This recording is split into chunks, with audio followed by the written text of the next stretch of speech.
as the 2016 season officially started at 4 p.m. today, and the Giants opened up their wallets to rebuild their defense.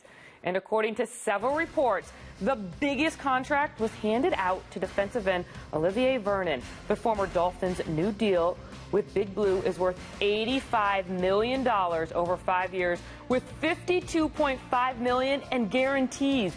Vernon had 7.5 sacks and 16 starts with the Dolphins last season.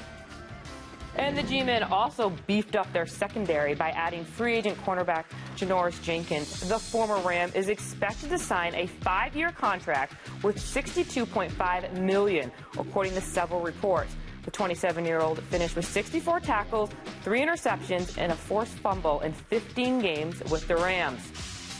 Former Jets D lineman Damon Harrison is headed to crosstown rival the Giants.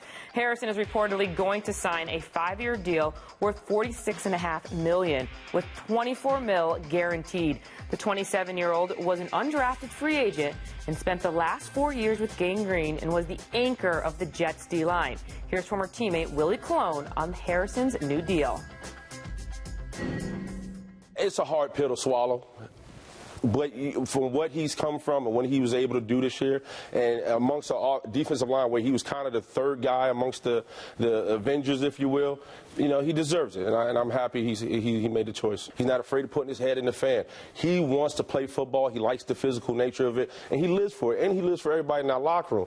I love him like a little brother. He's been my locker mate. I've been able to see him mature. This is a great day for him, being a guy that's undrafted. But right now, we just lost a war daddy. Now let's welcome in our SNY Giants insider, Ralph Vacchiano. Ralph, a very busy day for the Giants. For Giants fans, you have to be excited for what Jerry Reese did, correct? Especially on their defense. Absolutely, because really what you want from your team is to be able to spend money and prove that they want to win. They spent over $200 million in contracts, more than $114 million in guaranteed money on 4 defensive players at key positions that were really a problem last year. You think about it, last year they had the worst defensive line in the NFL. Now they've got a healthier Jason Pierre-Paul, Damon Harrison, Olivier Vernon. That might be the best defensive line in football by the time they're done. You talk about spending a lot of money, and you just talked about Vernon. He got 5 years for $85 million with an astounding $52.5 million guaranteed. Did the Giants overpay for a player who only had 7.5 sacks last year? They absolutely overpaid. There's no doubt about it. But this is what free agency is.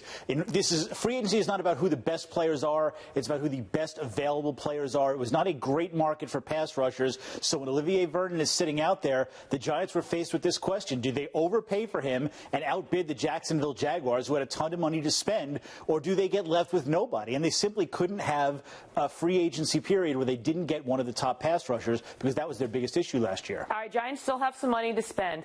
What do you think Jerry Reese's next move will be? Well, they still have some holes, which is unbelievable when you think about the money they've spent. And they still have holes to fill, but they really need a second receiver to go along with Odell Beckham. They need a safety. They only have Landon Collins back there. They need a middle linebacker to replace John Beeson. And they can replace and fill some of these positions within. But this has been the Giants' biggest issue and why they had to spend so much in free agency. They've been so bad in the draft in recent years that they don't really have a lot of young players who are ready to step up into these positions. So unless there's somebody there that we're not thinking about right now, they still have to go out and get a few more free agents. So do you like so far what they've done? I do like what they've done. Normally, I don't think building through free agency is the way to go. But if you've got $60 million in salary cap space, they ended up getting possibly the 2 top defensive ends on the market, the top defensive tackle on the market, the top cornerback on the market. So you certainly can't fault them for their effort they gave. They got the best players who were available to them.